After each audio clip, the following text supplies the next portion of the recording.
program features live coverage of an African safari and may include animal kills and carcasses. Viewer discretion is advised.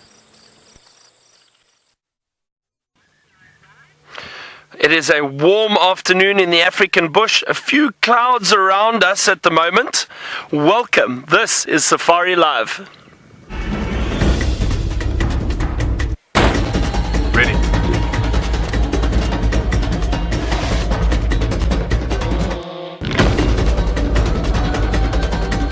Standing by.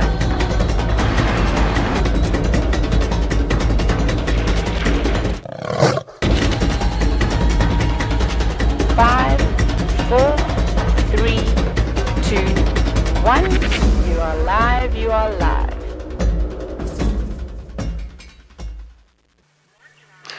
Good afternoon, everyone. My name is Byron, and on camera with me this afternoon is Craig, and you're on Safari Live. Now, a big welcome to 3 schools this afternoon. We've got another school drive. We've got the kids from Hampton Oaks, Centerville, and Bartlett Community Partnership. It's wonderful to have all of you with us. Please don't forget, we are completely live. So ask your teachers to send us your questions, and we'll gladly answer them for you. Now, I'm not the only one out here this afternoon. Taylor, who you may have seen earlier, is also out on drive, and then Stef will be doing the bushwalk a little bit later. We've got the ladies in the final control. They're the ones who send us the questions, so it's great to have all of you. Stay tuned, follow us, and let's see what we can find this afternoon. It is quite warm at the moment. It's about 28 degrees Celsius. It's about 84 degrees Fahrenheit, somewhere around there, mid-80s Fahrenheit. So lovely, lovely afternoon. Now, I've seen quite a few signs that the elephant in the area. So I just want to have a look carefully and see if we can't find elephant. Taylor was lucky, she found elephant already. But who knows? The bush is very thick at the moment, as you can see. But hang on, here we go. We've got some antelope off to our left. Oh, that's a nice start. Those are Impala. They're just having a good look at us at the moment. Those are male Impala. Can you see those beautiful horns?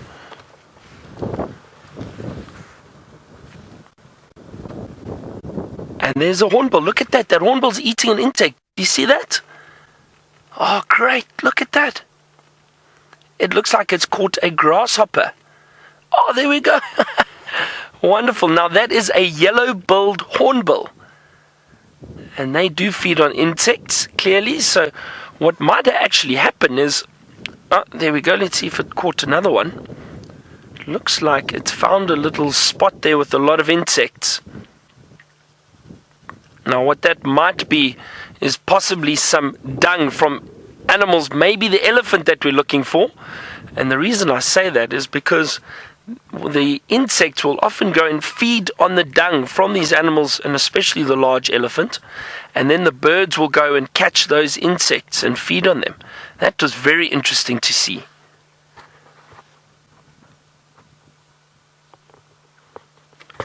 There are still those impalas standing just out in the open there. I'm going to probably stay with these Impala for a little bit, see what they are doing. Don't forget to send us your questions. But while I sit here, let's head over to my friend Taylor, who would like to say good afternoon to you. Hello everybody, and welcome again to Safari Live. My name is Taylor, and on camera with me today is Genre. And of course, a big welcome to the 3 schools that are joining us today. I look forward to answering some of your questions.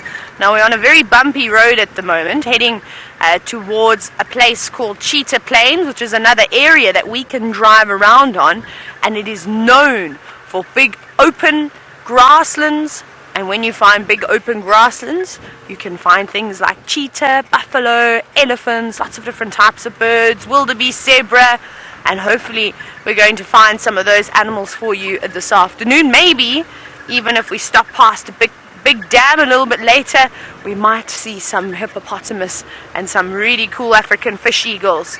But we've still got a bit of a way to go.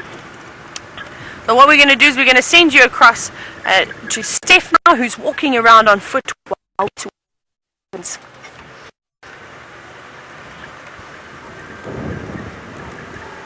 Bushwalk, and I must be honest with you, I'm very happy to be back in front of the camera after quite a lengthy stay away from Djuma, and I'll tell you more about that as the show goes on. I've been on a bit of an adventure for Safari Live. For those of you who are just seeing me for the first time, my name is Stefan Winterboer, and yes, we are on foot out here in Djuma Private Game Reserve here in the Kruger National Park of South Africa, right at the tip of Southern Africa's continent. It's a hot day today. I don't know if you can see the sweat is pouring off of my head at the moment. It's probably 88 degrees Fahrenheit at the moment, and we're at the end of summer. Can you believe it? It's that hot in the end of our summer right now. And just have a look at the grass cover here today. I've been away for about 10 days now, and when I left, the grass was green and lush, and at the moment it's starting to reach the end of its growth phase, and what will happen then is it starts to go brown and hard and becomes unpalatable. Now, what unpalatable means is that it becomes too hard and undigestible for most of the animals to eat out here. So unpalatable means you can't eat it, and what happens then is it goes through a transformation. You're going to see over the next couple of weeks and months how this grass will brown out and will lose the green that you're having a look at right now, and then will start to fall flat and will leave just the leaf bases sticking up. So all these flowering stalks will all fall down flat, and that'll be around about May, so another 4 weeks from now, and then it'll fall flat completely and disappear through June into July, and then August, September and October are our driest months, and we can expect this to go to sand. So just have a look at how lush and thick everything is in front of us. Hardly see what's behind the screen of trees and grass. Exactly the same pathway 3 or 4 months from now will be completely open, and you won't be able to see a single, well, you'll be able to see as far as you want. There won't be a single leaf blade or grass stalk, and it'll all be brown. Now, there's such an amazing array of insects still around. I'm looking forward to exploring a few more of these creepy crawlies with you over the next couple of minutes and over the next couple of hours. But in the meantime, and while I find something interesting to show you, why don't we go and have a look at Byron, who's found you an impala to look at.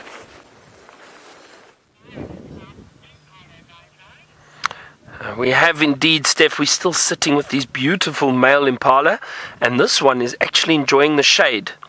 As I said, it is quite a warm day this afternoon, and these animals do look for shelter or shade when it is very, very hot, just like we would. They're very, very clever. All these animals are very intelligent.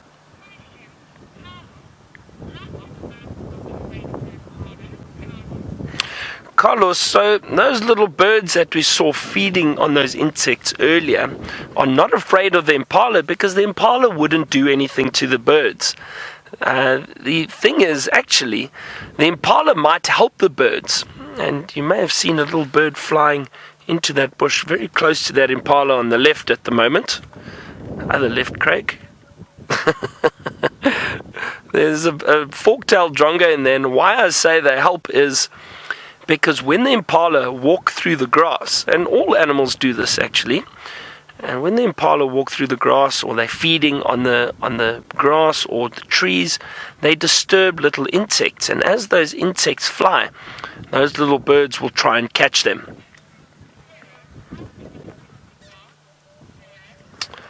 Sarah, your question is, how tall is the grass? So at the moment, this little area that we are in at the moment, the grass is very short, but I will show you up ahead there's some taller grass, and I'll show you when we get close. I'll show you exactly how tall it is, so you can get an idea. You can see that little bit of grass that impala is feeding on there is much taller. It's about head height, so I'll show you and give you an idea of how big that impala is too.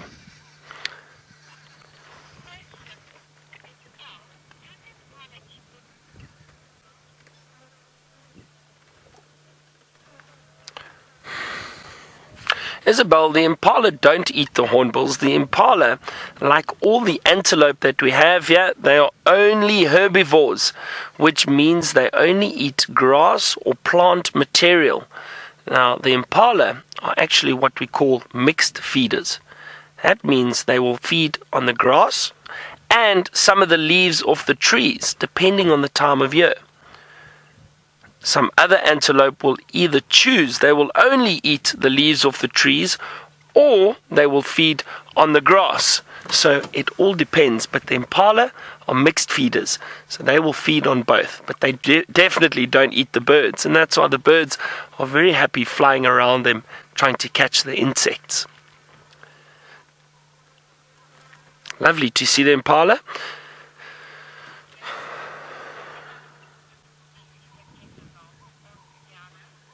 Oxiana, you are 100% right.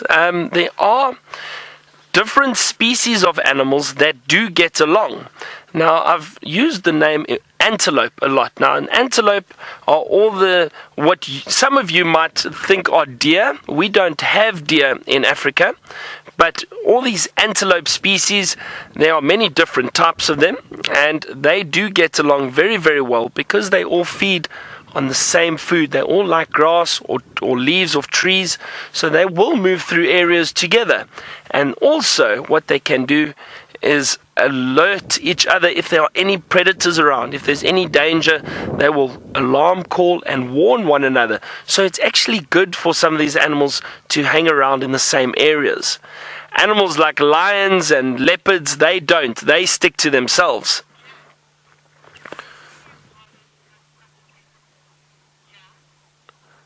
So those animals will definitely not interact with the other animals, like the antelope especially, because the lions and leopard feed on them. Now, Jess, you asked, why do the impala have such big horns? Well, the main reason, Jess, is to fight for dominance. So these males will use those horns to fight against one another, and that is to get a little piece of territory that they can protect, and hopefully get females coming into that area. So that's the main reason why these impala have big horns. And all antelope species have horns. But it's interesting that some species, like these impala, only the males have horns, the females do not. It's only the males, so it's very easy to tell the difference between male and female. However, some of the other species, and one that I can think of, are the wildebeest. The wildebeest both actually, male and female will have horns, so that is interesting.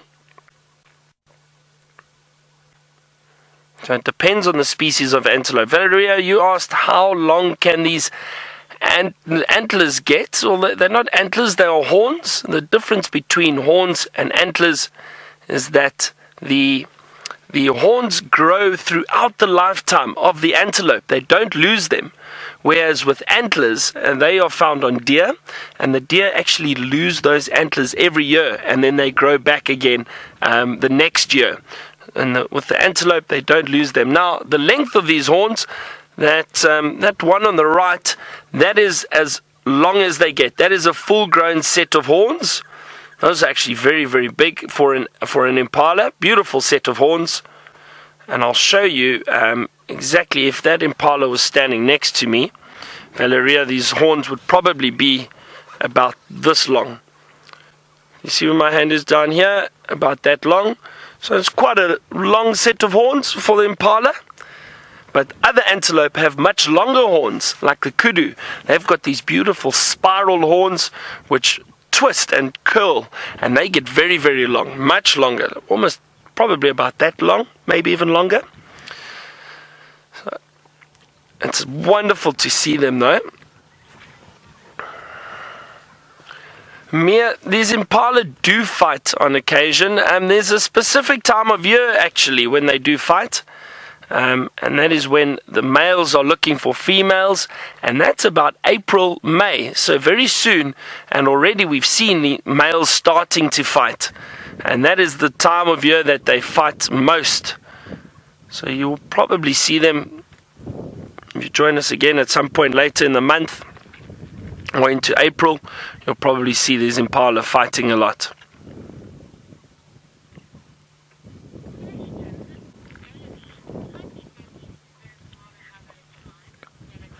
Melanie, these impala will only give birth to one lamb at a time. The young of an impala is called a lamb. So the females, when they do give birth, they only give birth to one at a time. But the interesting thing is, they will give birth to a lamb every year. So every year they give birth to a new lamb. The young impala grow very, very quickly. So within a few months, those young impala are, or within a month even, a month or 2 months, they're able to look after themselves. They'll feed on vegetation. They don't have to stay with the mother anymore, and they grow very, very quickly. And then the next year, the female will give birth to a new lamb. That is why the impala do so well. There are plenty of impala around this area, and it is really, really great to see them. They are beautiful antelope.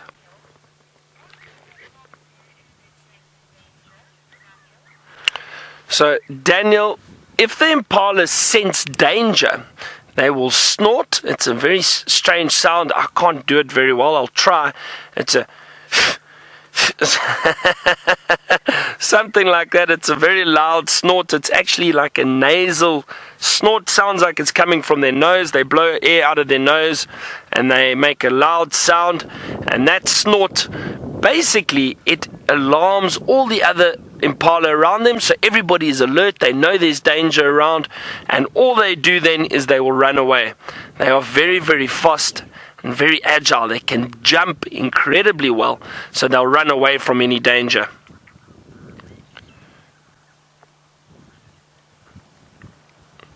Now, my plan this afternoon is actually to try and find you some lions. I would love to show you some lions this afternoon before you leave us. So I might carry on and see if we can see some lions. Now, we've been seeing these impala from the vehicle. Let's head to Stef. He is on foot. He's got some impala. Maybe he can show you how big those impala are and how tall the grass is at the moment.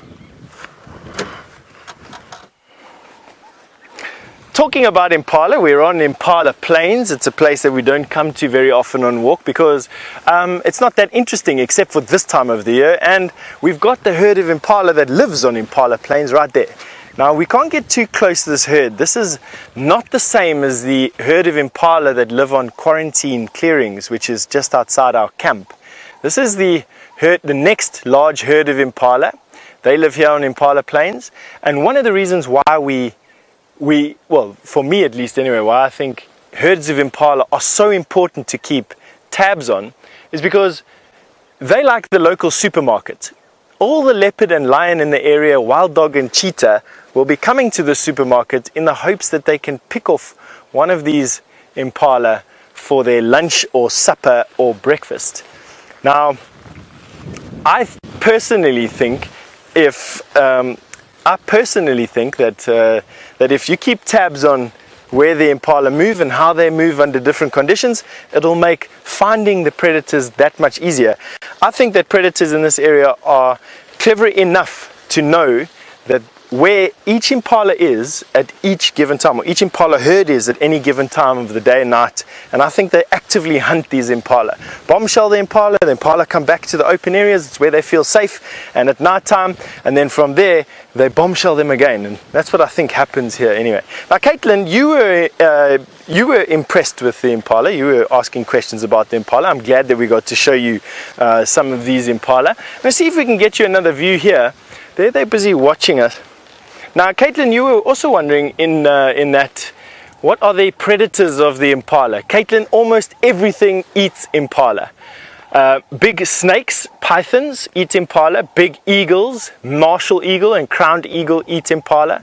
You've got jackal eat impala, caracal eat impala, leopard eat impala, lions, wild dog and cheetah eat impala, and yet they are one of the most numerous of the antelope. They are the most numerous of the antelope that we find out here in the Kruger Park. Way over 300,000 impala, just this area of the park. Isn't that amazing? Now, Cody, you wanted to know if impala are related to gazelles. Cody, no, they're not related to gazelles. They may look the same, but a gazelle is slightly different. In this country, our gazelles stretch on the high veld. So our gazelles are limited to the springbuck, which is a gazelle, and then up into East Africa we get different gazelles there, the Thompson's gazelle and a few other smaller gazelles. This is an antelope. And there's a difference between antelope, deer, and gazelle. They collective names for groups of antelope or groups of animals that share the same characteristics. In this particular country, impala are related to, let me think, blesbuck and animals like that. Not quite kudu. I'm not actually sure 100% of exactly where the line is drawn there, Cody, but just to let you know that there definitely is a difference between a gazelle, a deer, and an antelope. These are antelope. The gazelle that you see in East Africa are the Thompson's gazelle, and the national animal of South Africa is a springbuck. Now, Brianna, you've just asked me a question. I'm just going to ask Megan to repeat it, if that's okay. Sorry, Megan, I didn't get it. Brianna's question. Do impala always travel in groups? Brianna has just asked me. Yes, they do, Brianna. They always travel in groups, they travel in herds, and the reason for that is because they find safety in numbers.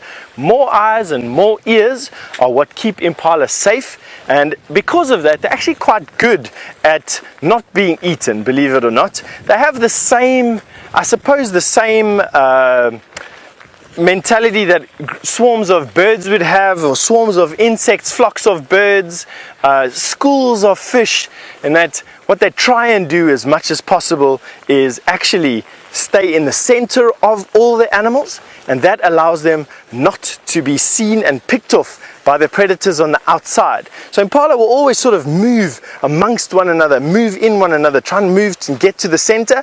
However, it's not always possible. As predators come in and bombshell these impala herds, there will be the odd impala that is out on the outskirts, and those are the ones that get picked off. In actual fact, those are the ones that predators are keyed to wanting to find. So it's very difficult for a predator to pick one particular animal in a group. And what they'd likely do is pick off the animals that are on the edges, which could quite often be, and are most likely to be, the sick, the lame, the weak, and the lazy. Those animals are usually on the outskirts. They're not fit enough to stay on the inside with the hustle and bustle. They'd be picked off by their predators, and it's how the animals stay strong out here. In that all the sick, the lame, the weak, and lazy, they're all sort of they get picked off. Unfortunately, I know it's a bit harsh to say, but that is the reality of life out here. Now, I haven't introduced you to VM. Here's our cameraman today, and there's his thumb. Now, Mia wanted to know if impala take naps. Mia, they do take naps, but I'm going to tell you something here that sounds almost unbelievable, Mia, is that impala actually only sleep for between 20 minutes a day and 2 hours a day. That is the maximum amount of time that impala sleep. They've evolved this amazing capability of not needing as much sleep as what we do. Now, I don't know how much sleep you're getting at the moment, but if you're anything like my little boy, he sleeps anywhere between 7 and 12 hours a day. Impala definitely don't need that amount. Between 20 minutes and 2 hours a day, that's how much impala sleep. Amazing, eh? All right, now Byron has found you something else, small and crawly, to have a look at. We'll catch up with you when we've got something else to show you. Now look at this, everyone. It's a beautiful leopard tortoise. So it's causing a bit of a traffic jam. I can't get past it. It's in the road. Oh, let's see if I can get a little bit closer. Hold on. It's just going under that bush there. I'm hoping it doesn't disappear for us. Oh, he's still just walking. There he goes. Look at that. Isn't that great? That's quite a big one, actually. Big leopard tortoise. Now, gets the name leopard tortoise because of the beautiful pattern on the shell, but that is a big one. He's probably going to head off the road now and disappear into the long grass. But look at those beautiful patterns. Isn't that amazing? No, he's decided to carry on. Look at those little legs going. Isn't that fantastic? Oh, that is so cute. I'm going to go a little bit closer, and then I want to show you how big this tortoise is, because he is quite big for a leopard tortoise. Hold on a second. Watch out. I'm just going to show you. Don't want to disturb him. Hello, big guy. Look how big this tortoise is. He's very big. I mean, that's very, very large for a tortoise. His shell is about, it's about this big. The top of the shell, that's a big tortoise, a big leopard tortoise. See, he's not worried about me. He's happy to move off. Now, a tortoise that size actually has nothing to worry about out here. Nothing is strong enough or is able to get its jaws around it, so it would be completely safe. Nothing will disturb that big tortoise. That was wonderful to see. Wasn't that great? What a nice surprise.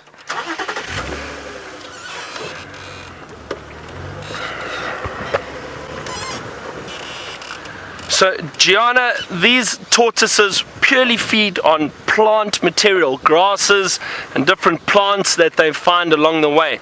There's a lot of food around here at the moment for them. As you can see, the grass is very long and very thick, so that's what tortoises eat. Now,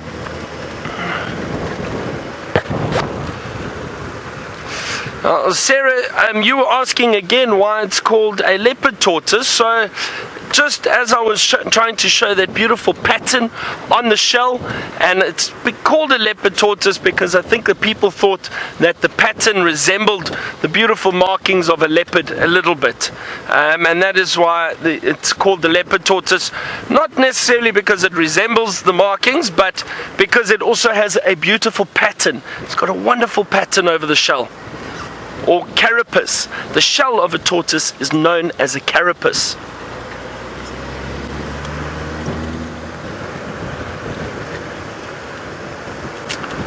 Well, Ronald, I don't know if you saw that tortoise. That's about as fast as they can move. Not much faster than that.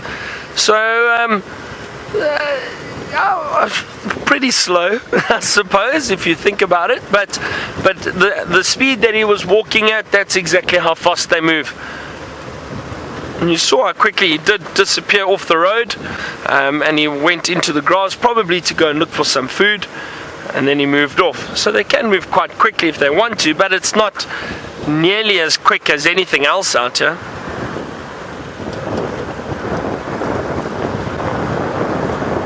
Yuki, there is indeed a difference between a tortoise and a turtle.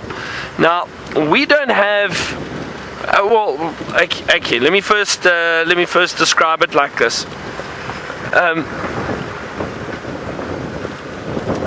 So the tortoise is a land animal. It walks around on land and feeds on vegetation around here.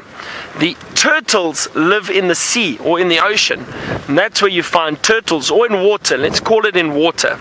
So that is the main difference. Tortoises are found on land and turtles are found in water. Now, we don't have turtles technically out here. We've got something called a terrapin, which is like a freshwater turtle. We do see them around, and we might be able to show them to you at some point, but we do get those out here. So that is the main difference between tortoises and turtles.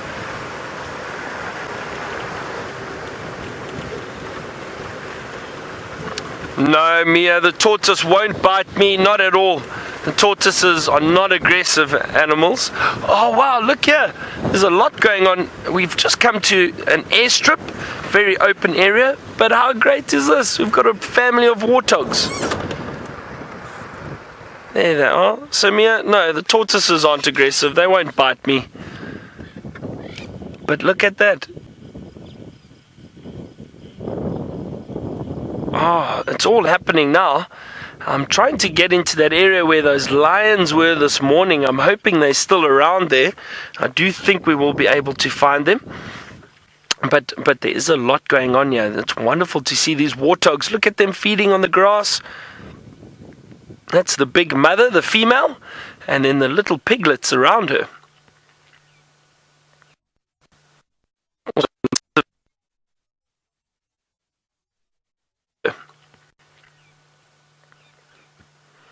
Also lots of antelope.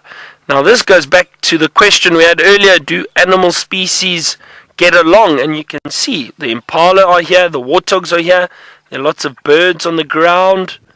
So these animals, herbivores rather, the ones that feed on vegetation, so the grasses or the different plants around here and the trees, they do get along. They do not mind each other. They tolerate each other because they know they are not in danger. There's no danger for those animals from one another.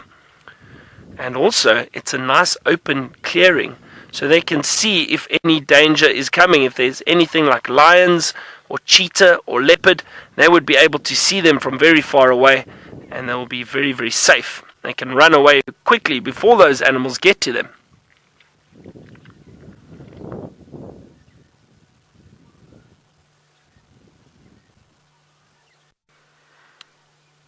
Warthogs are one of my favorite animals. I enjoy seeing them. They're so cute. They've got such character. Some people think they're ugly. I don't. I think they're very interesting animals.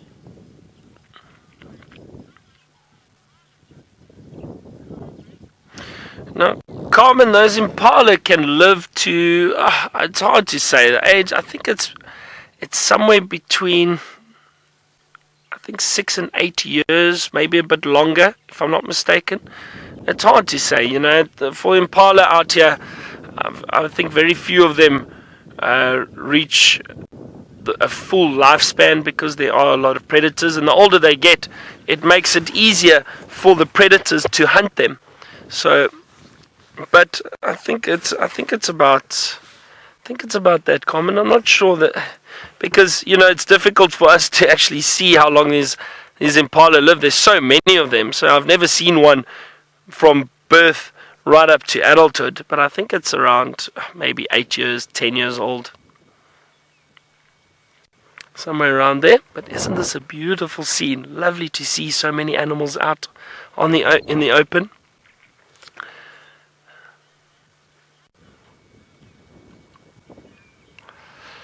Now, Laura, some of these warthogs will stay with the family or within the group right up until they reach adulthood. Sometimes the families just stay together and they have more and more piglets and they grow, but you might get a female when she's looking to possibly have her own piglets. She might move away from the group.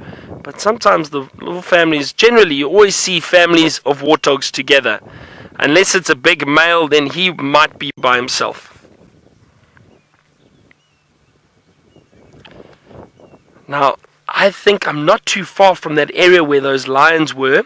Let's try and see if we can find them, so I can show them to you before you leave us. Wouldn't it be wonderful to see some lions? Let's go and have a look.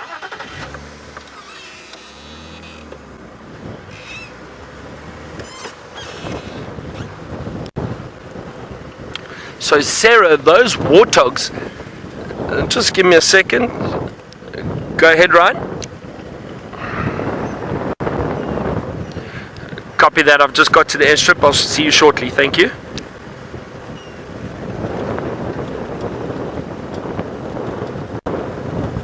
Okay, copy. Thank you. So as I was saying, the warthogs have got those tusks that are basically there to protect themselves. They will use them if any predators try to harm them. Those warthogs will use those tusks, very sharp tusks, and they will probably, they can cause some serious damage. The other thing is the warthogs also use them, maybe the males will use them to fight one another when they are trying to fight for dominance and females. Now, just having a look around here, I want to look carefully. These lions were here, so you might have to give me a few minutes just to try and find them. And we'll see if we can get them for you. I'm going to be driving off-road now through the bush.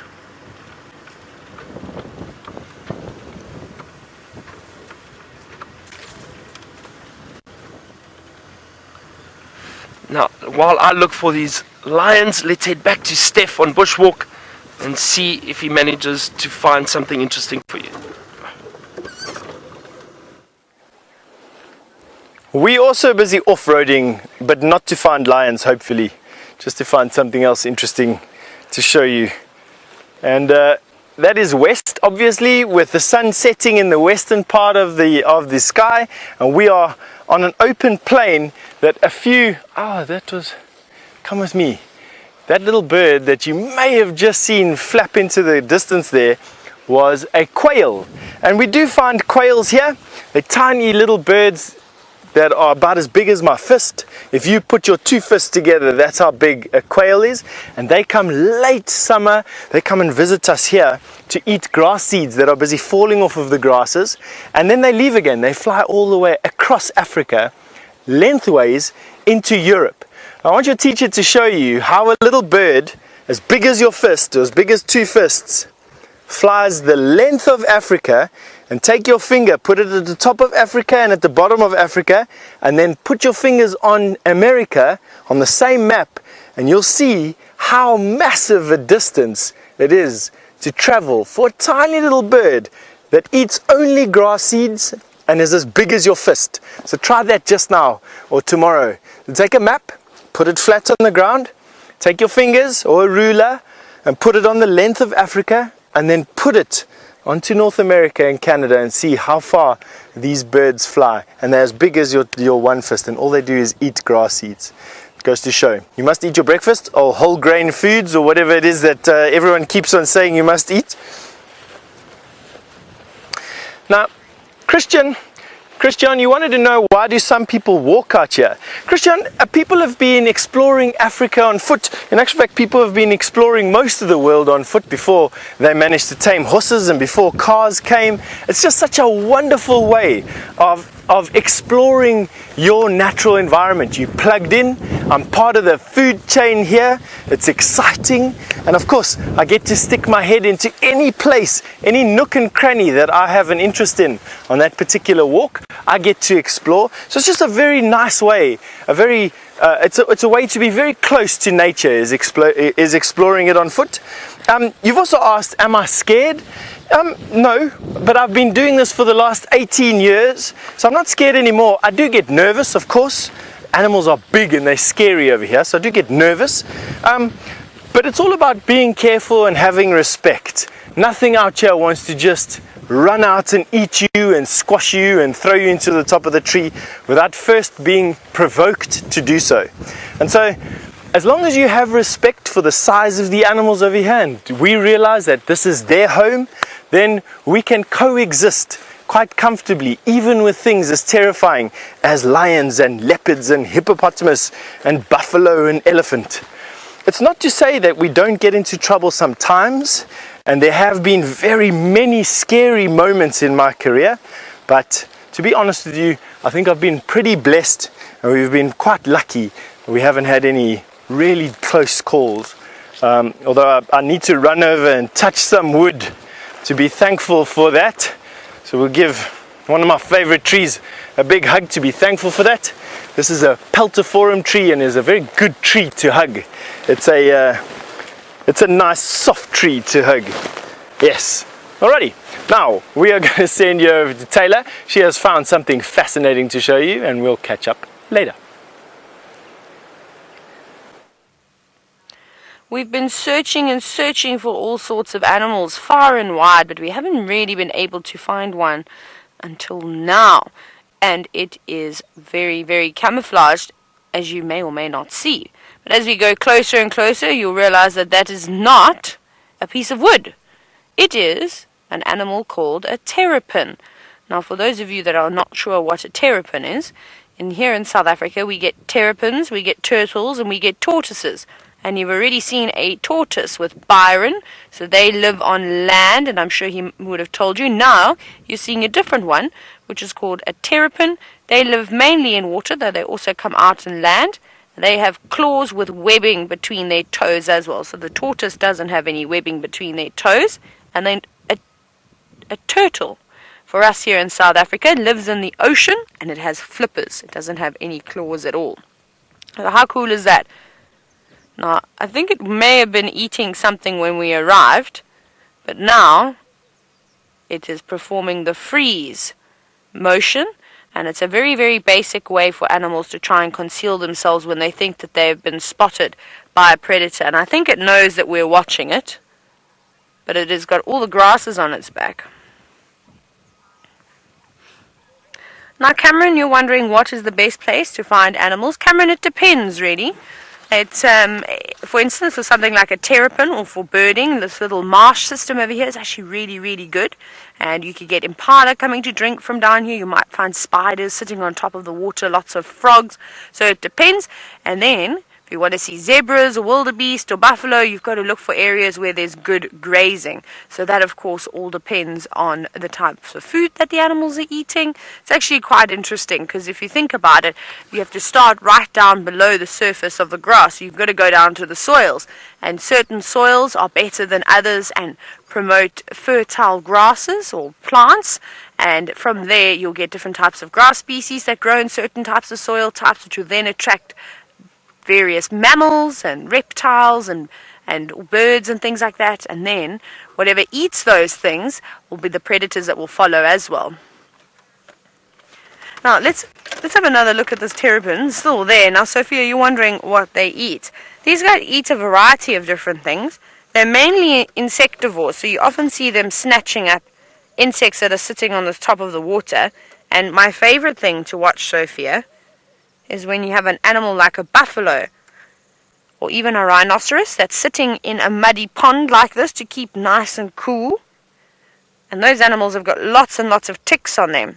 And the terrapins will very carefully swim up quite close to the animal and actually try and pull the ticks off of them. But sometimes they don't get the tick, they grab something else, and it gives the animal that's sitting in the water a big fright, and it often means that they have to jump out, which is actually really funny. But this one is really, really, really covered in mud and grasses, and I'm sure that it feels wonderful. Isn't that nice? It's like it's at the spa, having a seaweed mud wrap.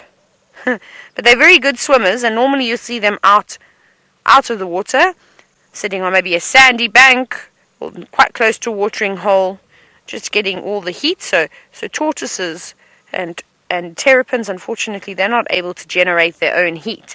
They've got to rely on the sun to keep them nice and warm, or also sitting on something like a rock or a warm sandy patch, and they'll absorb heat like that. And it's important. And today is not the hottest. There was quite a cold breeze coming in. And that's the way that they keep, well, nice and warm. Right, what we're going to do now is we're going to move on. We're going to see if we can find some elephants, but we're going to go across to Arathusa now, where Byron has found some lions. I have indeed, Taylor. We found these lions we were looking for. They are lying in very long grass at the moment. It's a bit difficult for us to see them, but it looks like there's one or two female lions with cubs. I can see 2 cubs at the moment, and there is a big male. You might be able to see him just off to the left. And you can see his mane in the long grass just on the left-hand side. That's a big male. Oh, that is wonderful. I'm so glad we've managed to find them. But look how well camouflaged they are at the moment. It is a hot day, so lions like to rest and lie in the shade. And that's exactly what these lions are doing. And later this evening, they'll probably get up and start moving around. Look at those little cubs. Oh, isn't that great?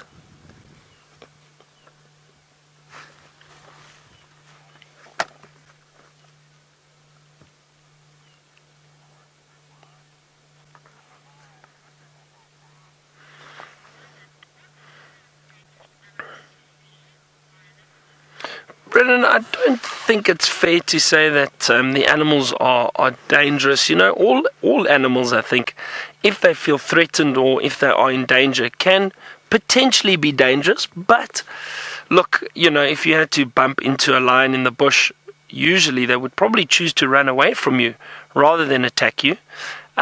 Buffalo, though, are quite unpredictable, and hippo.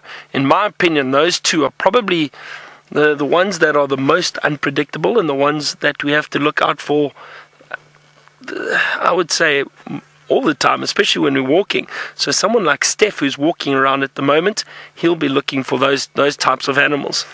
It's we do have to be careful of those, but the lions, they're generally okay, but you do always have to be careful with all animals. If they feel threatened or feel in danger, they will protect themselves and they will be very, very aggressive.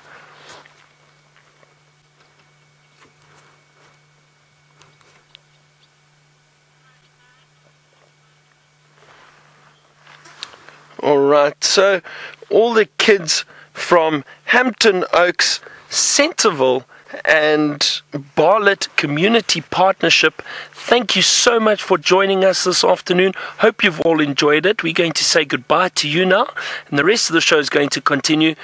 Goodbye, and we'll see you all hopefully soon on Safari Live.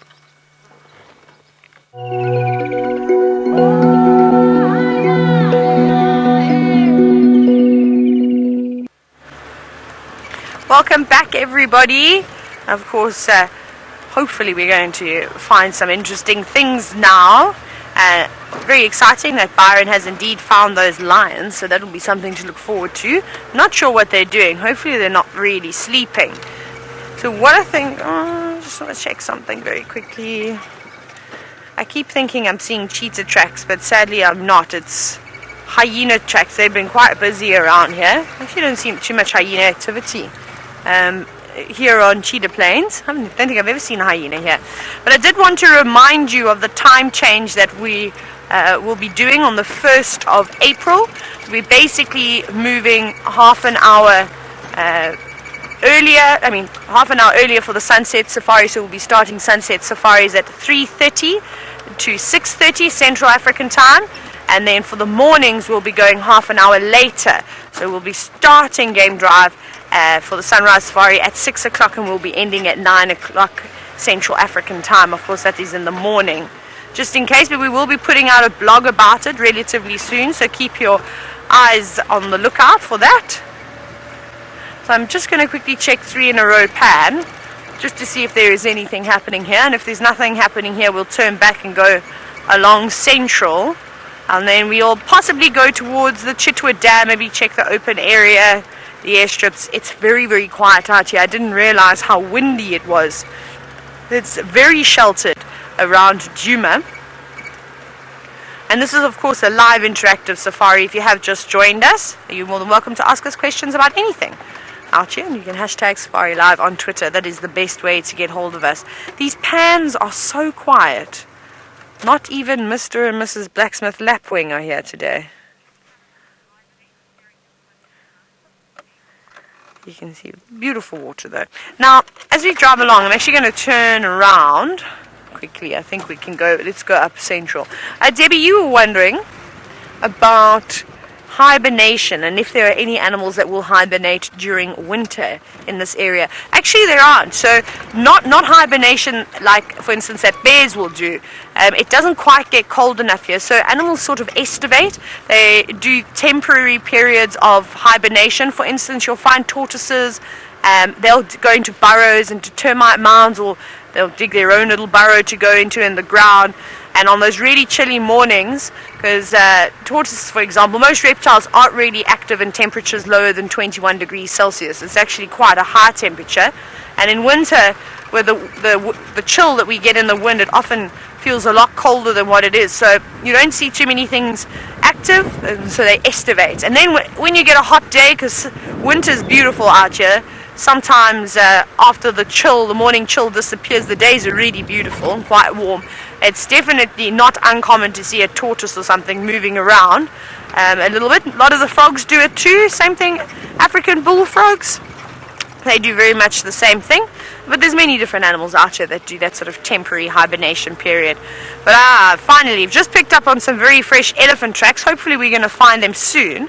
But while we search, I'm going to send you back to Arathusa with Byron and the Lazy Lions. Coming through to us. And these lions are still resting, but as I said, it is a warm afternoon, and it is probably the best little spot they've found. I'm surprised they're lying in the long grass though. I would have thought they'd just look for an area that's shady but not in the long grass. But look how they flattened that grass around them at the moment. You can see one of those beautiful cubs, but look at that. I've got a nice little spot there. It is just the one female with the 2 cubs and that big male. So this is a female from the Styx pride with her 2 cubs and one of the Birmingham males. It's so nice to see them. And I always think it's really special when you get to see these big males with the cubs, with the pride, because you don't often see it. The females are always nervous when these big males come in, because we know they can be aggressive when they are feeding, and they can be unpredictable with young cubs. So the females are always very cautious when these big males are around, but very soon they relax, the cubs relax, and the cubs get to interact a little bit with their fathers. Now, again, we don't know exactly if this male lion is definitely the father of these cubs, because we do know that the females will mate with lions or with different males. So these Birmingham males, probably all 4 of them would have mated with this female, and she does that on purpose to ensure the safety of those cubs. So we don't know exactly if this is the male, but he thinks that these are his offspring. So that is why they are safe, and he's comfortable with them being around. I'm going to sit with them a bit longer just to see if they get up and move, and it's so nice to see them. But Taylor's got some elephant to show you. We found the elephant who left those tracks on the road, and we were very much correct in saying that they were very fresh. It is just a young elephant bull walking on his own. I haven't seen any more Ellie tracks now, so I think he was going up and down on the road, perhaps picking up on scents of maybe a breeding herd, but he's now gone through the bushes, so let's keep up with him. He's a lovely boy. He is really got an amazing temperament. He's not in must, he's not in that stage where he feels as though he needs to boss the vehicles around. He's obviously had a good time. Hello, my man. Hello, boy. Look at him, he's lovely. Yes, you're hungry. Hello. Now, he's not particularly old. Yes. He's showing off, of course, because, well, I think he likes the attention a little bit there. But he's probably around the age of just shy of 20 years old. He's not a particularly big elephant. So he's probably been kicked out of the herd, maybe even less than that, maybe even about 18 years old. And but he's so relaxed with us, and he's really close. He's feeding. This isn't the displacement behavior that you often see with young elephant bulls or big elephant bulls, where they pretend to feed around your car to try and get closer to you. He just doesn't mind us at all, really. I think he's going to jump back onto the road again. From what his tracks have done, he seems to zigzag. Comes on the road, feeds a little bit, pulls a bits of grass out, and then goes back off again. Let me go forward again, just a little bit. See if I can roll. Nope. No, he's coming out towards us now. Now he's going to cause a roadblock. But there's a little quail. Did you see it down on the ground? Oh, it's just disappeared. He chased a quail. You may have seen it. It looked like it could have been a hurricane quail, a button quail. That was really funny. They're tiny little things. And, well, a little tiny quail compared to an elephant of his size, it really must be an amazing comparison. So maybe you can go back and have a look and see if you can get the shot of the quail sort of flying out at the elephant's feet, and see if you can take a screenshot and share it with everybody else. #SafariLive. That is, if we did see it. I actually just saw it with my eyes. It caught my attention. At first I thought it was a bit of dust or sand that was coming off a piece of grass. So imagine my surprise when I realized that it was indeed a bird. But now we've got, of course, the beautiful rear end of an elephant, and this is actually the side of animals that you see the most. Don't you think? I think I've seen more animal bottoms than I have seen the front end. And I think an elephant bottom is not a bad one to look at. Beautiful long tails, wrinkly skin. I would love to touch an elephant. I'd love to feel what their skin feels like with all those bristles. Now, Hiron, you're wondering if I think that the tone of voice affects elephants. 100%. That's actually one of the ways that we communicate with these elephants and often diffuse situations. So I talk to the elephants often. I talk to most things. Inanimate objects, animals. More animals than people. And no, I'm just teasing. Let's catch up with them very quickly. But yes, I do. With elephants, it's very easy. If you use a nice soft tone, which we often approach elephants, it can be quite soothing. And if you need to, use a stern voice to reprimand a young elephant bull or a big elephant bull that's causing hassles. You can do that quite easily. No, boy, come back here. Don't disappear. He really is quite lovely. I'm really enjoying this bull. I don't know when I haven't been close to an elephant for a very long time. We've just been seeing all the bulls in must, and that's something that you don't particularly want to get close to.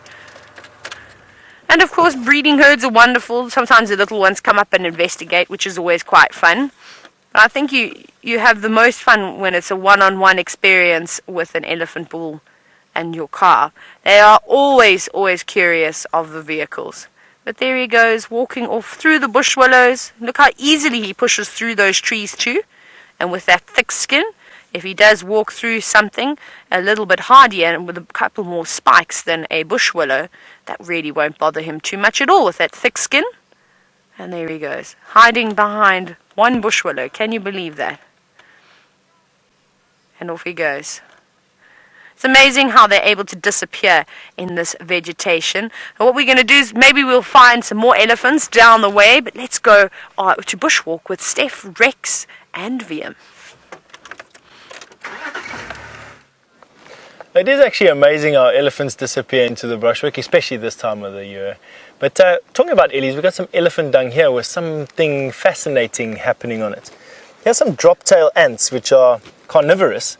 And for some reason, they are swarming over this elephant dung, and I have no idea why.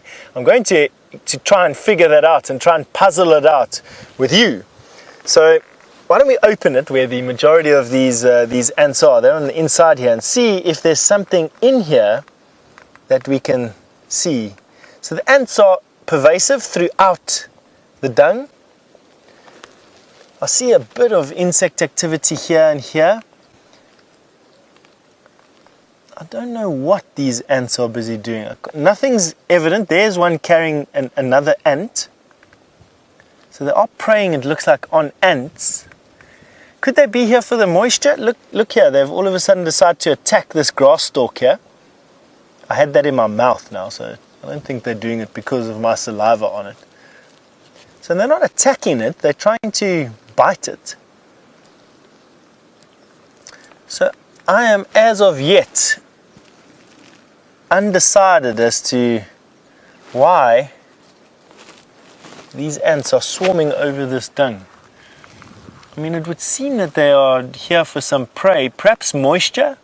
This is a very sandy portion of Djuma, and there's very little surface moisture at the moment. It hasn't rained here for weeks. And perhaps what's happening is this dung is just offering a lot of moisture. You can see how much moisture is actually inside this piece of dung. If I push the grass against it, I'm sure it'll come out wet. Here we go. You can see that that's more than enough moisture for the ants. They're going to need to stay hydrated so that they can give their larvae moisture. And if we have a look over here, you can see that where I've exposed the dung, the ants are starting to swarm. They're not attacking the beetles or anything. They've just basically come through here. You see this one's busy drinking or doing something. I would say that that's what they're doing. I would say that they've come to this piece of dung to get some moisture.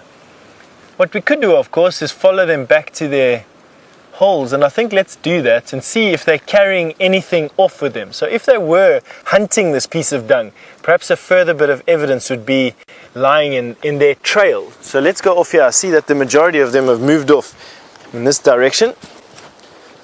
So let's see. This one here, they've got a beetle. Chat Noir, you've asked me if these are similar to the red ants you have in North America. No, not really. I don't know too much about your red ants, Chat Noir, to be honest with you. I do know that they build quite massive nests and that they're quite nasty. They sting you when you're on your lawns. But that's about all. These are drop-tail ants. They've got a sting and a nasty bite. And I think I've figured out what they're doing at this dung. So here they're busy trying to haul a beetle, And if we have a look at this one here, he's got another small beetle in his mouth. These ones here, let's follow these ones here next to you. They have also got small tidbits, and I think they're doing probably a double take. I think that these ants are not only hunting that dung pile, I think they're also carrying moisture. Some of them have got some food, some of them don't. Here's one with another beetle. There's one with a beetle. Here's one with a beetle. So I think they're busy hunting that area. But let's have a look at these ones. These ones are now coming back to the nest with nothing. And I think that those ones are the ones that have got some water in their abdomens. You see how they're greeting each other? Ants work on pheromones. They communicate with a type of smelly pheromone, a signature smell, so to say, a perfume. And all the ants in this particular colony will recognize each other's perfumes, whether it's exactly the same perfume or a few subtle shades. No one really knows, but what is quite clear is the fact that these ants all recognize one another and will viciously attack ants from another colony or even different species of ants. But here they're greeting one another, and I would imagine that the ants that are not carrying any food item, the ones that are with you now, are carrying a beetle. The ones that are passing him at the back there, he's just full of water, I think. Anyway, I hope you've enjoyed us exploring this dung pile and this crazy phenomenon that is happening here.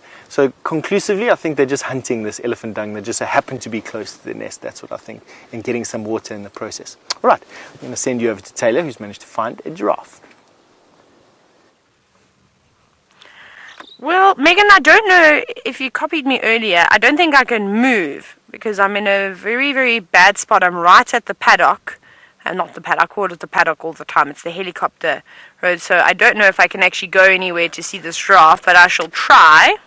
Let's see what happens. He's moved behind the trees now.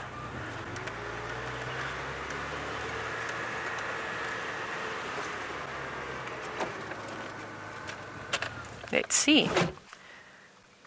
But there is indeed a big male giraffe, not a particularly large one. He's not the biggest that I've seen before, but he's taller than the females that we've been seeing.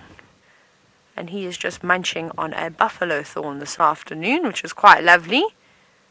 Maybe he'll be kind enough to go and have a drink. Look at that lovely light falling on his face. And they really are beautiful creatures, giraffe. I can definitely see why when people come on safari, it's one of the most iconic animals that they want to see. I think I have more people asking me to see giraffe than I do lions, and especially in big herds. There's nothing quite special, and I've spoken often of the big herds of giraffe that I'm familiar with down in the southeast coast of South Africa, where it was really, really special. You'd see at least 30 giraffe together, no problem, little ones, big ones, and you could get relatively close to them. We habituated them quite well on foot. They were always quite curious. And of course that just happens with intentionally doing approaches constantly with those animals and building a trust, making them realize that you of course are not out here to hurt them. Look at him, how he's completely stripping the leaves off of that buffalo thorn. So it just shows you that the Styx, the straight thorn and the curved thorn that you see on the buffalo thorn really doesn't have too much effect on a big male giraffe like this, or elephants really. They're able to strip those leaves, and that's what he's doing. He's actually using his tongue, you see that? And then pulling back. Now he's just nibbling. I can't believe that he's not getting pricked. And those thorns are sharp, and once you get latched onto one of those, it's almost impossible to get yourself off again. I've ripped many items of clothing trying to get loose off of a knob thorn or a buffalo thorn. Look at that.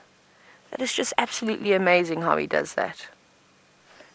Now, he doesn't look like he's been in very many fights. He hasn't got many scars on his legs. He's not too dark in terms of coloration. So he could just be coming into his prime of his life at the moment. He's slowly starting to go dark. Look at that. It is absolutely unbelievable. If I had to go and put my hand around a branch like that and pull, I'd have massive cuts. I'd be bleeding from every spit of area on my hand, really. But of course, remember, they've got hard, and well, their mouths are quite robust, so they're able to feed on thorny vegetation. And they're specialists. There's very, very little animals that are specialists in feeding on thorny vegetation. Red Fire Queen, are you wondering, you've read somewhere that giraffe rarely sleep, and you're wondering if that's true or not. And most of the animals out here actually don't sleep very much. Can you believe it? Barring the cats, the lions, and the leopards, sleeping the most, and even hyenas snooze quite a bit. However, when you're a herbivore, you're not really using much energy. You're not chasing after your food. The food is pretty much right down at your feet, or in the giraffe's case, at eye level. And it's okay, you know. I think, for instance, something like a ruminant, which a giraffe is, so from a buffalo to an impala to a wildebeest to a kudu, I think the most energy that they're using is probably digesting their food and making sure that they do regurgitate the cud and re-chew it, and then, of course, swallow it. Other than that, they move around pretty slowly, unless they're being chased by an animal. Then yes, then they're utilizing quite a substantial amount of energy, but they're able to replenish that. So, for instance, giraffe, you'll sometimes see youngsters during the day, particularly youngsters, and I've seen in the Eastern Cape big males and females on exceptionally windy days actually sitting down in the long grass, just relaxing, again, digesting their food, ruminating. And then at night, I also see them sitting down quite a bit, but it's not normally for a very long time. Most of their day is spent feeding, so it's just for a couple of hours a day. And then again, they don't sleep like the lions and leopards sleep, because if a giraffe were to completely lay down and go into a very, very deep sleep, it's of course vulnerable to a variety of different types of predators, and that's the biggest problem, is it's a safety matter. It's very, very dangerous to have a good siesta. But you see young animals doing it all the time, but they've got the adults to, of course, watch out for them. But even so, they have to just be careful. Isn't that cool, though? I wish I was like a herbivore that didn't need much sleep. My sleeping patterns would then be perfect for me. But he's very much relaxed. He's not bothered, and you often see that with giraffe. They're never really looking over their shoulders. They're not too bothered. They are quite big, and their only predator really out here would be something like a lion. But when you're a little hyena, I'm not a little hyena, when you're a little giraffe, that obviously changes, and then there are many different things that could snatch you up. A hyena, even a big male leopard could take on a newborn giraffe. That would actually be something quite spectacular if you had a sighting like that. Very sad for the giraffe. But to be able to see a big male, like, for instance, the Anderson male, even Tungana, tackling something like that would be quite spectacular. And to catch a giraffe, you've got to be very brave, and you often find only lions that are specialized in it, successfully catching them. He's very hungry. He's definitely enjoying that. Oh, no, he's not even eating the buffalo thorn. Now, look, he's picked up on a vine of some sort. There is a vine that's sort of a creeper that's growing around at the moment. What was it called? The canary kettle? I think I've made it up, something like that. I know Tristan was telling me the other night, but I haven't quite seen it just yet. I've been looking out for it, so hopefully I'll be able to spot that. But that is so gorgeous. He's looking straight towards the sun, and I think we're going to get to Chitwa Dam just in the nick of time for the sunset. Now he's edging closer and closer to that watering hole, even though he's just reshuffling around to carry on feeding, finding some more good, tasty, tender leaves. And I'm hoping that he does go over for a drink, because that would be quite spectacular. I haven't seen a giraffe taking a drink for quite some time. And I suppose it's actually a bit difficult now with all the vegetation that's huddling around these natural pans. But the way that they stretch down is quite spectacular. I don't think that either you or I could do the splits and then bend down and balance and take a sip of water like the giraffe do. I struggled to do a plank for 1 minute. I can't imagine having to hold that position for a very long time. He's beautiful, though. He really is lovely. He's got something on his face, a scar of some sort. That could be from a number of different things. That could be from fighting, of course. It could also be from him rubbing up against a tree. Maybe he had an irritation and he rubbed a bit too much.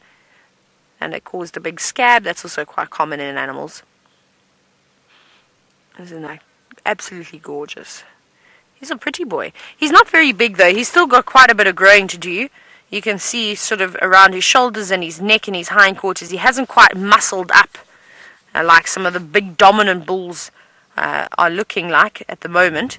Everything is looking in particularly good nick. Come on, yes, go closer to the edge of that water. You want to have a drink, I know you do. But giraffe don't have to drink lots and lots of water. If it's available, they might drink once a day, but normally it's every other day. And there he goes, past the young jackalberries. I wonder if he's sort of watching where he's stepping now, so perhaps it's a little bit marshy, a bit muddy, that section that he just walked through. So he even looked where he was putting his feet, which was quite interesting.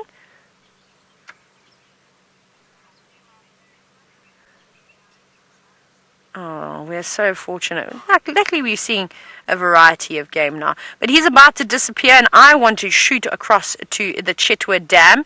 But Byron is still sitting with the lions. Hopefully they're starting to wake up.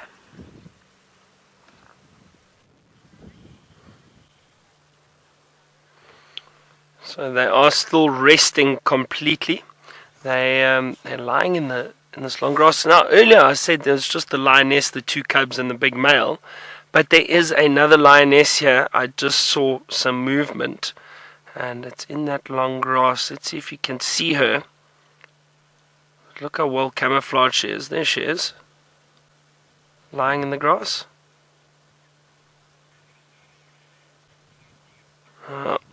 So well camouflaged and hidden in that long grass. But luckily these others are out in the open now.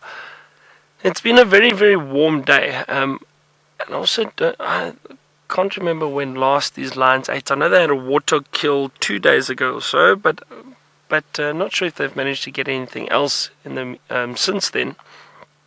And the reason why I'm bringing that up is because if lions are hungry, they may get up and move around a little bit earlier.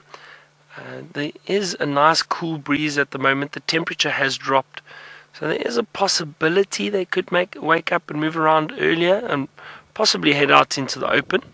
There is water close by, so they may go and drink, but it's always very difficult to say, and you can never be sure. It could take them 10 minutes, it could take them 2 hours to wake up and move around. So, oh, look at that. Isn't that cute? Lovely.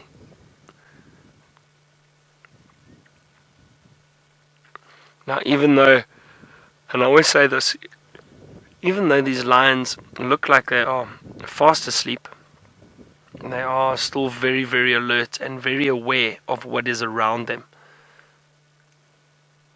So if anything had to walk through this long grass, they would pick up on the sound and be up in a flash.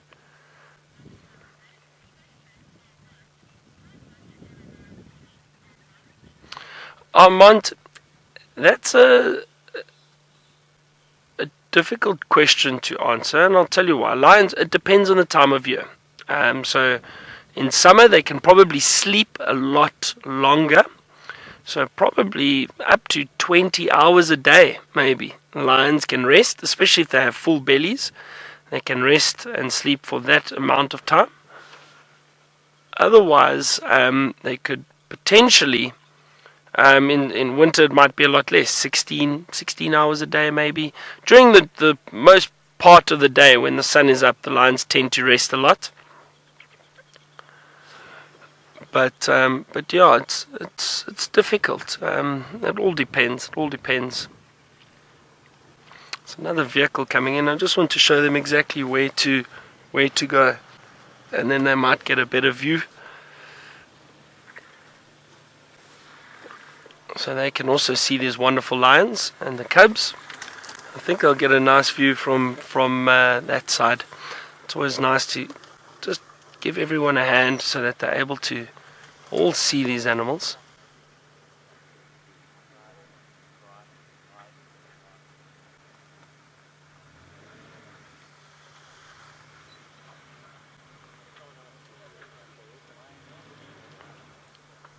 Oh, wow, as this vehicle's driven in, they've driven over some wild wild aniseed. I can smell it. It's very, very strong at the moment. Wonderful smell in the air. That almost like licorice, minty licorice smell.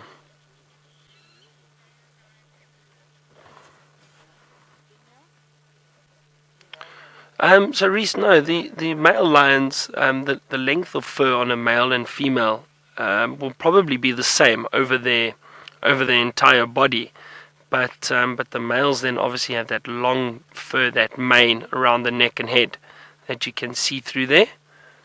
But in terms of their coat, it's probably the same between the male and the female.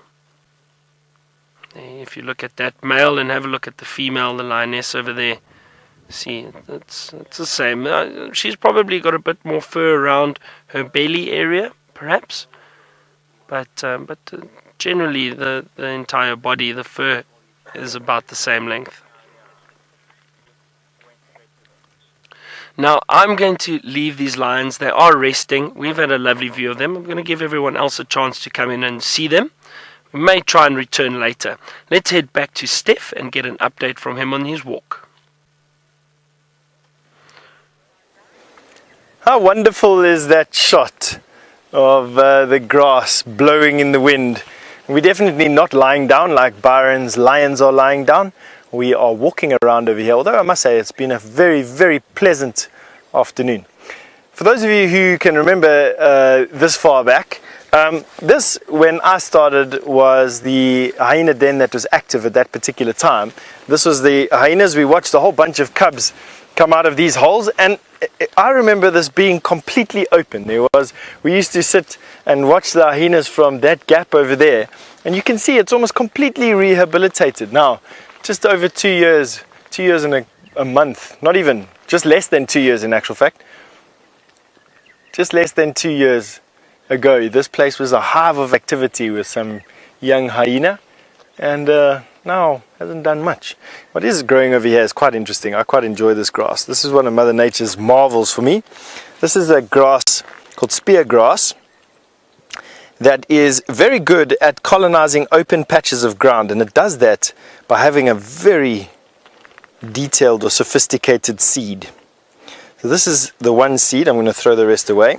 That's what it looks like. It's got a bend to it, and it's got a bend to it for a very specific reason, in that harpoon that you see there has got a spade on it.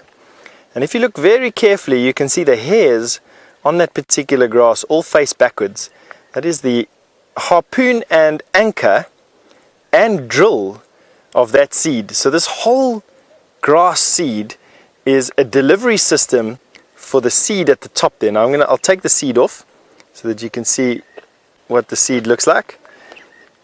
There is the seed and its there's the seed and its delivery system. You can see where that is the two parts of it. And now let me show you how it works. The seed drops off, it twists when it gets dry, and it waits for water to fall on it. I'm going to use a little bit of spit just to get it going. And then it drills itself basically into the ground. Now watch it start to turn. See it start twisting? Let's wet it a bit more.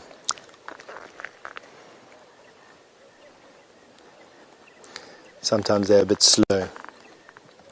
So let me hold it. There you go. You can see it turning.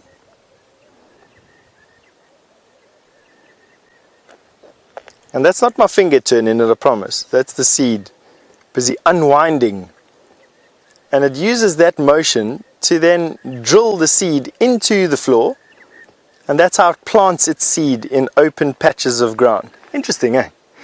So this particular type of assegai grass is known as a pioneer grass, and pioneer grasses are very good at growing in areas that are overgrazed or have been really abused, like this termite mound would have been and the adjacent parking lot when the hyena den was here. And so that particular grass is very good at colonizing open patches of ground. It then colonizes or pioneers an open patch of ground, it, in its dying and its growing, aerates the soil, and it creates a layer of humus, which is compost basically, which stabilizes the soil and allows other types of grass to then germinate there. And eventually what you get is you get a succession of grasses, from pioneer through to climax grass species. And what you're wanting to see in areas like this is your flay bristle grass, or your Themida triandra, or your red grass, or your guinea grass. So those are the three climax species of grasses that we have over here. They're very good grasses from a food point of view out here. Anyway, hope you enjoyed that little bit of ecology lesson. I'm going to send you through to Byron, who's found some zebra to show you.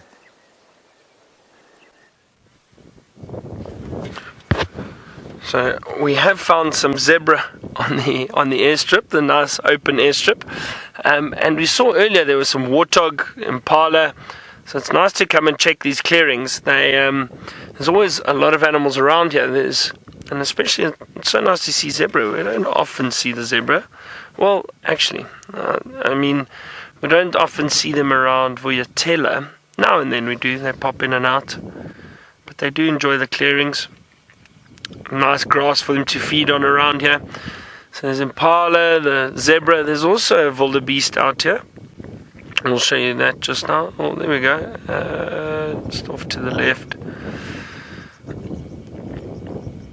There he is. A lone male wildebeest. Probably a territorial male. This is his territory, and he's trying to wait for some females to come past, probably.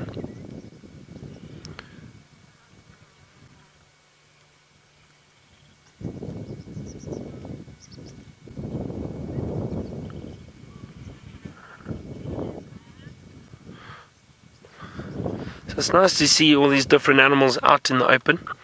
I'm going to check around this airstrip a bit more. There are usually jackal around here. I'll see if I can find them. Let's head back to Taylor and see what she is up to. We've just arrived at the Chitwa airstrip, where we're pleasantly surprised to find so many different animals, and one of them including a very excited little kudu bounding around as Mom stands and keeps an eye out on the top of the termite mound for any potential predators that could be lurking in the grass. And of course that little one doesn't really have, I apologize, there's just flies that are biting me at the moment. There's one which I'm going to squash, and then it shan't bite me anymore. Anyways, so as I swat these flies around, the rest of the kudu have actually already moved on. She's quite far behind, so she better catch up, because the rest have already crossed the airstrip and are moving along into the next thicket. But they are from kudu to impala. There was some waterbuck earlier as well. But there is so much around on the airstrip at the moment.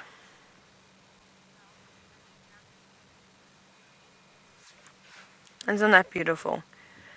We haven't really been seeing large herds of kudu over the last few weeks. We're starting to see the return of the kudu bulls, but these chaps who are now looking over into the distance, I think looking back towards that female and her little one, going, "Come on, Susan, hurry up, we're waiting for you." Looks like they are doing that, aren't they? And the impala not so bothered. The impala not really worrying about each other at the moment. There's probably about 3 or 4 different herds of impala here, all coming to graze on the airstrip and the big open areas nearby. This is a good spot to be if you are an antelope. It's open. You can see what's coming towards you. And I think that's what makes the animals most nervous in these summer months, is just that the vegetation is so thick. Now one cow is walking back. I wonder if she's going to go and, tell the others to get a move on. No, now she's looking the other way. Constantly scanning with those ears, also with their incredible eyesight. This is really beautiful out here. Oh wow, now there's a couple of young impala that are starting to leap about. They've just settled down. Hopefully they keep coming this way and build up into a big sprint as they dash across the airstrip, because that would be quite nice to see impala bounding in this golden light. The crowned lapwings also flying past, being disturbed by the various antelope that are moving in this area. They never stop shouting, do they? They've always got something to say, those crowned lapwings, as well as the Senegal lapwings too. So we're going to keep going towards the dam. It's getting almost to the perfect golden hour now. We're going to go across to Stef, who's found something with 8 legs. Funny that Taylor says golden hour, because it's the golden orb web's web shining in the golden hour and giving us a nice view of why we call it the golden orb web that you're having a look at here. This is the web of a gigantic golden orb web spider, a female golden orb web spider, and just have a look at this very unique view of one of the largest of the orb spiders, the largest orb living spider that we have out here, and at the end of the season about as large as what they grow as well. Just have a look at the wind. She's purposefully built her web diagonal to the wind, and just look at the support structure to give her web the exact angle that it needs, and everything about it. You can just pick it all out. Now, you know, I haven't had the pleasure of examining a spider's web from this angle in quite some time. I actually can't remember the last time we've been given such a fantastic view as this of a golden orb web spider's web. As you can see, that golden color that she infuses the silk with gives it its namesake. Fairly large spider. I'll go there just now and go and show you exactly how large she is. But just have a look at this top structure of the web, how complex all the support strands are. Now, you may or may not be able to see it. I hope you can see it. The reason being is that it's quite difficult for us to see here exactly what you can see, because I'm busy having a look on the screen with VM over here, and it's just a massive red. I don't know how he's getting it right to film this thing. Nevertheless, it looks awesome. I think what I'm going to do is walk around this side and see if I can show you how big she is. You can stay on this side, and I'll try and put my face as close to her as I can. Let me move through this way. You go back there and have a look at her. I said she purposefully put her web diagonally to the wind, and that's because depending on the time of the day, the wind will either be blowing. Oh, where is she going? She got a big fright. She saw me coming.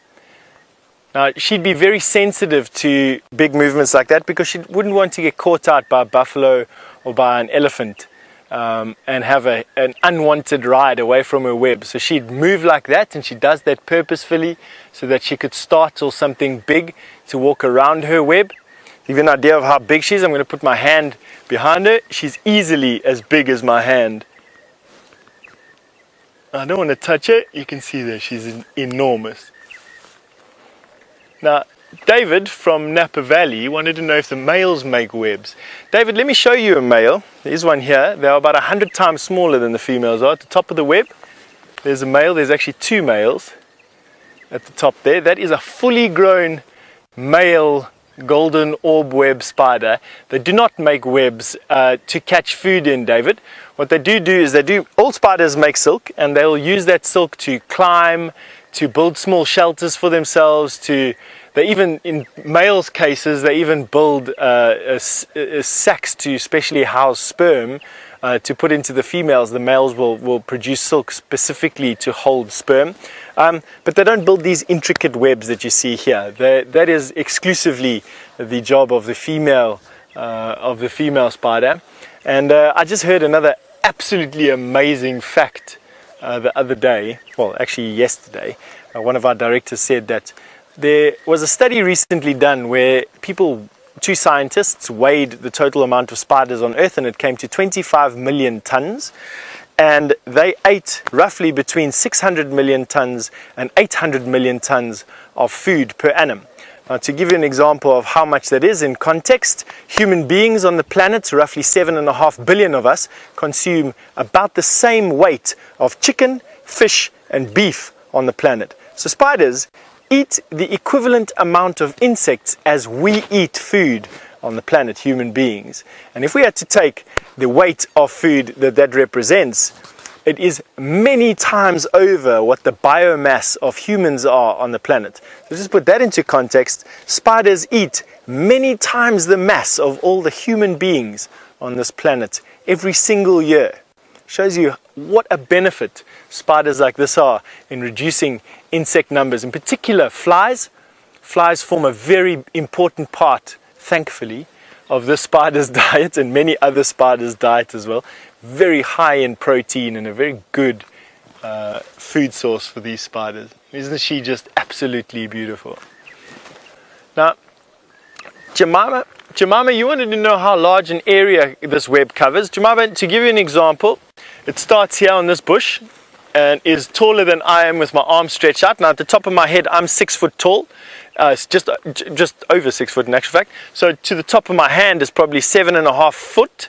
She's taller than that by another half foot, so 8 feet tall, all the way to the ground. And let's measure it out. So let's take another 8 feet, and that is here. And here is the last web.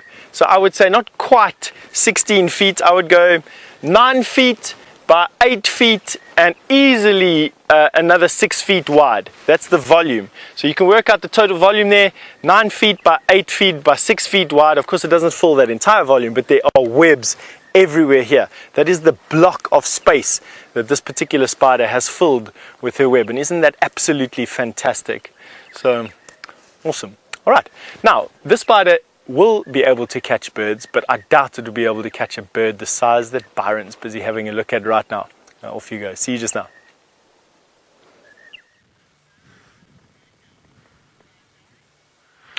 Now, this is a very, very interesting bird, everyone. I'm so glad we were able to see it and show you.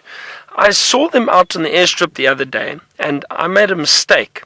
I saw it quickly, and I saw the streaking down the front, and I thought it was the ground scraper thrush. But it's not. This is a dusky lark. Now, this is a fairly uncommon migrant, which we don't always see. So it is great to see them. I think I saw 1 or 2 others around here. They landed just over there. I don't know if you can see them there, Craig. Just that edge of that open spot there. If you just at the edge of our shadow. There we go. There's one. You can see the streaking. That's a lovely view of that one.